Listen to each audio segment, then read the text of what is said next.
So today I'm joined by such an exciting guest on Rolling With It, Caramanli. She is a Hi. YouTuber, she is an artist, content creator. You literally do it all, it's mad. Other people might know you as Yaz Online. That's your YouTube name, isn't it? Yeah. Thank you so much for coming on today. So how are you and how's like lockdown been for you? You know what? I feel like I've been dealing with it quite well, but recently I feel like I'm just so ready to just get back to normal life. Obviously, like colleges are opening, so I'm excited for that. Weirdly enough. Yeah, But yeah, I've been good. I've been good. I've just been like writing loads of music and yeah, I just really miss my friends and like going out. I What about you? How have know. you been? I've been really good, thanks. I think I've weirdly dealt with this lockdown so much better than before. Because, Yeah. like, before, at least we Mm-hmm. know something's going to happen now. Well, I don't know. Who can we trust? Hopefully, But let's fingers be real. crossed. But yeah, just like got to grips with it more, I think. I think everyone has. And everyone's kind of found their feet, I think. But Mm-hmm. it's still tough, I guess. It is still pretty tricky, Yeah. but we've got hope. We've got hope. So have you Mm-hmm. been like writing so much music, I'm guessing? Like you've been doing your Riaz Yeah. mixes. Yeah, so obviously I do like a little series on my Instagram and TikTok, where I write like a verse over a song. So I've been doing that, but also like it's kind of hard to keep up with producer sessions because everything's like remote, like you can't go into a studio yet. But yeah, I've been having a few like online Zoom sessions. It's not the same, but you know, No. it will do.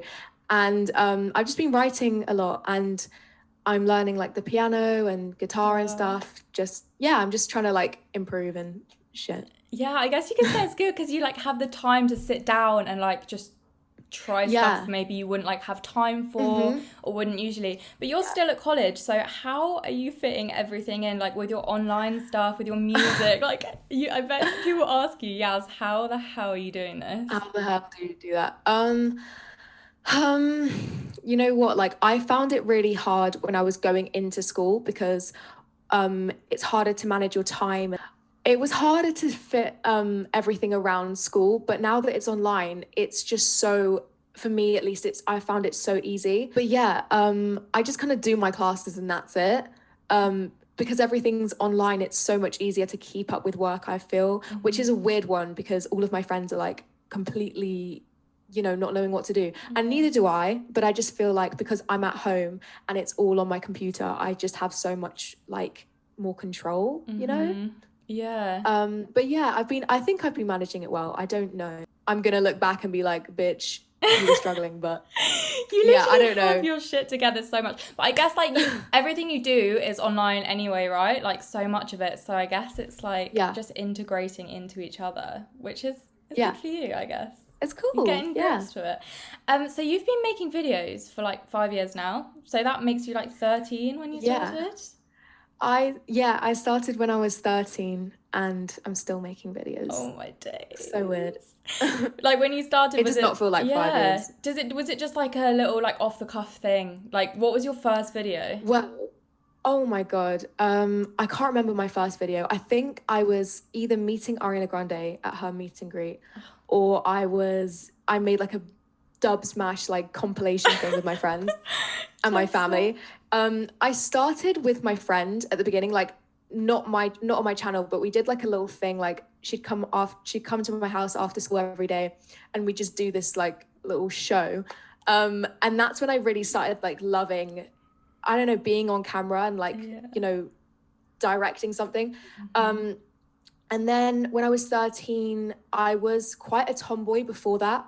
And so I wanted to like learn how to do makeup and I was like really just changing. And so I just thought like I might as well make my own makeup videos, even though I know nothing about it. Yeah. Um, and yeah, I just kind of went from there. Yeah, so it's like it's like really organic. It's not like you just went on like I just want to get loads of followers. It's like you're actually loving what you're Oh, doing. you know what? That is a conversation because I feel like nowadays being like this influencer person is such like it's a lot more common. Like lots of people want to do it, but at the time, I literally got bullied for it for so long at my school.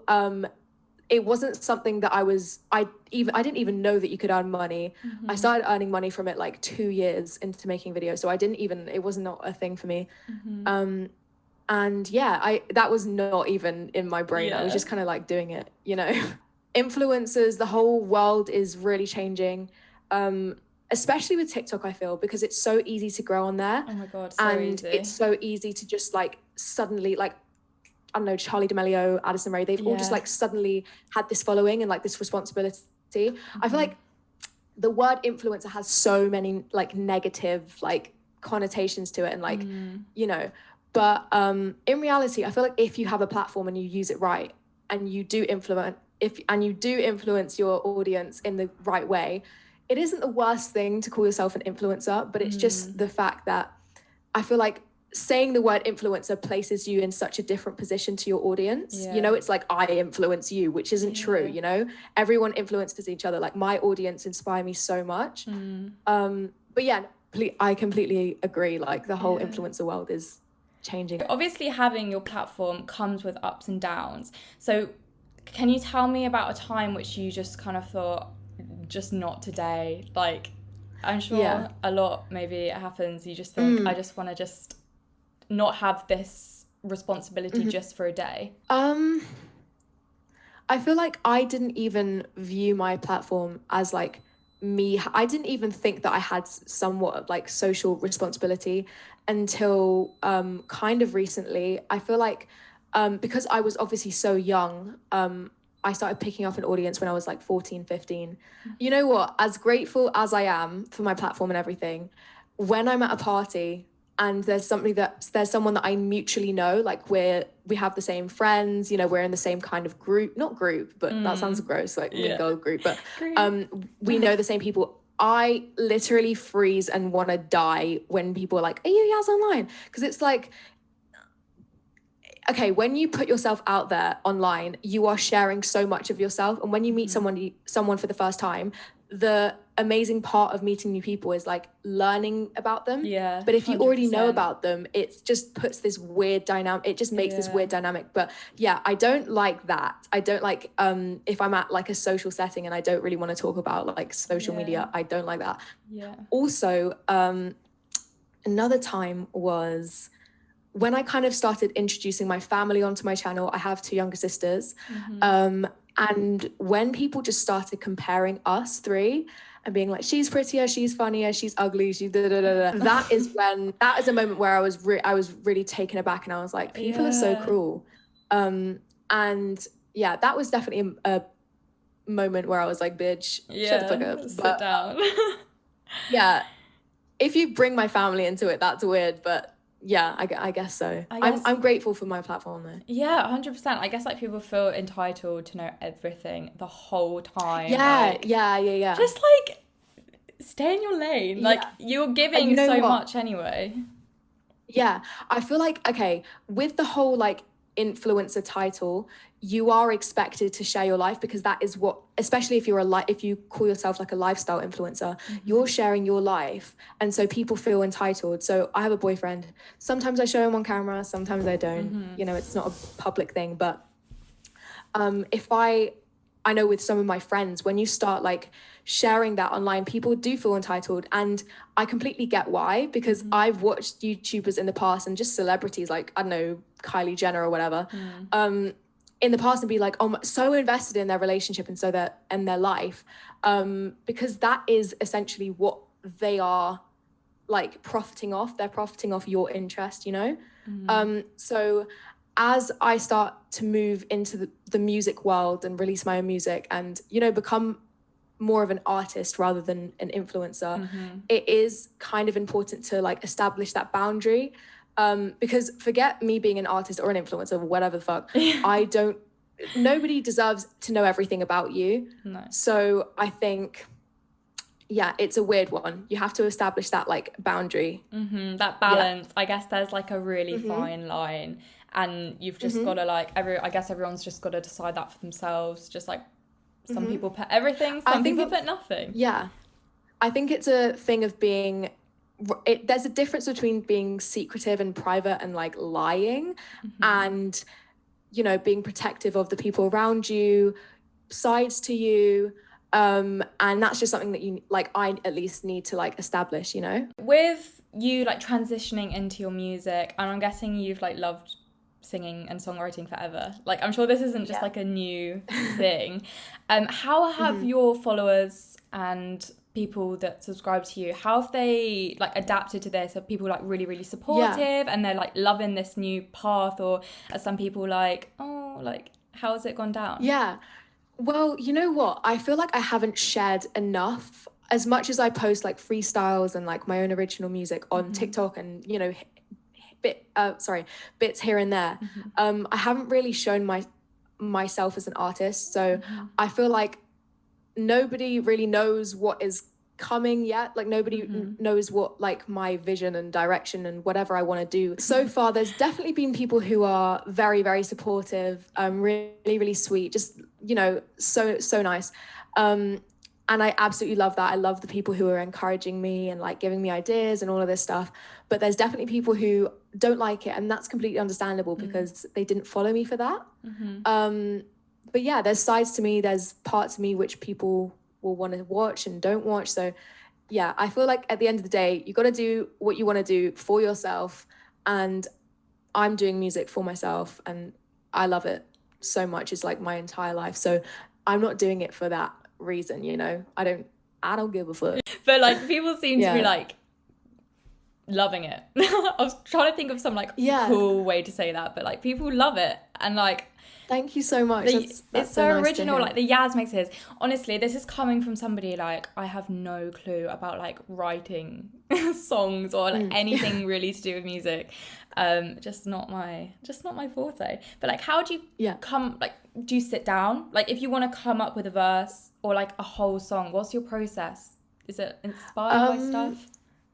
It depends what my environment is. If I'm like, I could be like on the bus and I see something or I think of something and I just write a sentence down, and then I could go back to that later if I'm in the studio or if I'm, you know, writing by myself at home. I get inspiration from like everybody in my life and, you know, situations. I might even like watch a movie and just have inspiration from that. So in terms of like situations, I kind of just let everything out when I write, which is why it's so therapeutic to me. But yeah, I write about things that are happening in my life or things that have happened or I want to happen, whatever. And the way that I write is I will either hear an instrumental and absolutely love it. I click with it and, you know, have a melody and, you know, just flow from there. It really depends what the mood is. If I'm in the studio, like with a songwriter, we'll bounce ideas off each other. It's just such a fun process and it's so therapeutic and satisfying. Yeah. When you like, I bet it's so get it all satisfying together. when you're like, oh, there it is. Yeah. Oh, I wish I could sing. I wish I could songwrite. I wish I could do some kind of music. Do you ever like produce yourself? So I try to produce, but it is so much harder than you would think. And that is why I'm trying to teach myself the piano, because it's just so important to just know what you're doing in the studio environment. But no, I don't really produce myself. I'm learning. I'm taking a course, but it's hard. Working on it. It'll be so good, like when you cracked it, I bet you'll just be like, here we go. Yeah, just like I can't in your wait. element. I can't wait. It'd be so good. So when did you first get into music? Like, have you always sung and been musical? I mean, I've sung for my whole life, and I've always written like poems and stories and stuff. And then when I was around 13, I started writing songs.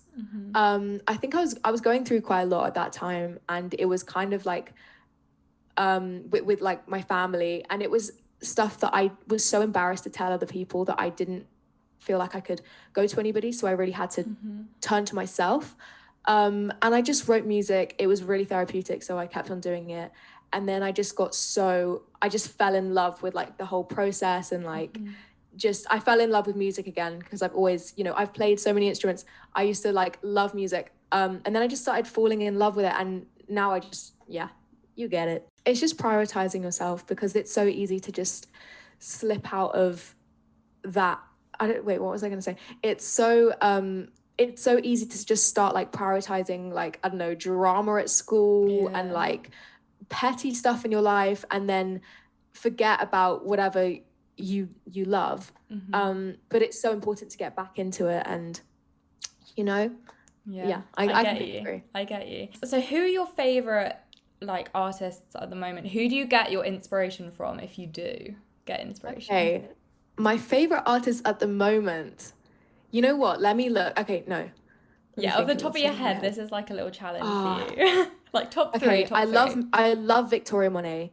I love her sound so much. She writes loads for Ariana Grande, and she's got the most beautiful ear. Oh, I was on live the other day asking for music suggestions, and somebody suggested Sabrina Claudio. I am in love with her. She's so amazing. I love Hope Tala. I need to write these people down. Like, I'll send them to you after. Yeah. But who I'm inspired by, I would say definitely Victoria Monet. She's amazing. But I love like old school music, like not even old school. That is a statement and a half. Yeah. But like this is like just not right now. Yeah. Okay. That makes sense. Lauryn Hill, Erykah Badu, Jill Scott, Mac Miller. I love him. He's just he's obviously like more current, Yeah. But I love all of that music. I love Lucky Day, Mahalia, her. Yeah, her, so good. She's incredible. Is there any music that people might not expect that you might like? Have you got like a guilty pleasure song, or like something that you like? Say you're like on the tube, okay, and then you've got your headphones in, and then you're like making sure it's turned down enough so people can't hear what you're listening to. My guilty pleasure is You sound like that meme just then, which is like, should I buy it? Good for the economy. It'll be good for the economy. I don't really have a guilty pleasure because like I love all music, but I do, you know what, something I'm not too proud of. I do love a bit of drill. I do love a bit of drill. I'm sorry. Days. I'm really sorry. You know who I've been getting into? Diggity. I'm sorry. Diggity, I'm sorry. Just is out there now. I wish I enjoyed like that kind of music. I remember at school all the boys would listen to it, and I was like, yeah, I listened to it, like, and I just didn't. Like, yeah, when they were around, I was like, yeah, look, I like it. I feel like it stemmed from that as well, because I would be at parties and like the same fucking songs would play all the time. So I was like, okay, it gets in your head after a while. And now I just, every once in a while, I'll pop on a drill song and be in my element. I don't know what it is. I used to hate it, but I love it. I can't deny that. When you started talking, I thought you were going to say somebody like Tom Jones or something. I thought it was going to be something like proper cheesy. Who's that? Tom Jones. Who's that? Let me get a picture. Girl, that old Welsh guy, he's a judge on The Voice. I don't watch The Voice, but it's like Sex I'm really Bomb, bad with Sex names. Bomb. I bet I'll know his face. Look. He's he's so cute. He's so cute. Something I like to ask all my guests at the end of the episode is what advice you'd give to somebody wanting to get into like content creation or music. Any advice, or just life advice? Okay, so I'm gonna do influencer and then music. Oh, hello. My dog's visiting. If you're listening to this podcast and you can't watch us right now, my dog's sitting on my bed. We weren't just like not imagining being weird. She's that like so like she's so like gentlemanly, even though she's a lady. Yeah, she's such a person. So for anybody looking to be an influencer, which I imagine is a lot of people listening to this, don't be a basic bitch, okay? It's so easy to go into a car park and wear the same pretty little things that everyone is wearing. That triggers me.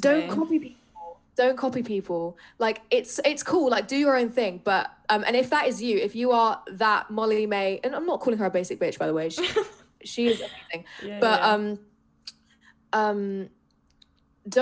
Don't just follow the crowd, because that's not going to that's not anything new. You want to be like yourself, you want to post things for yourself. Don't just Anyway, that's my advice for being an influencer.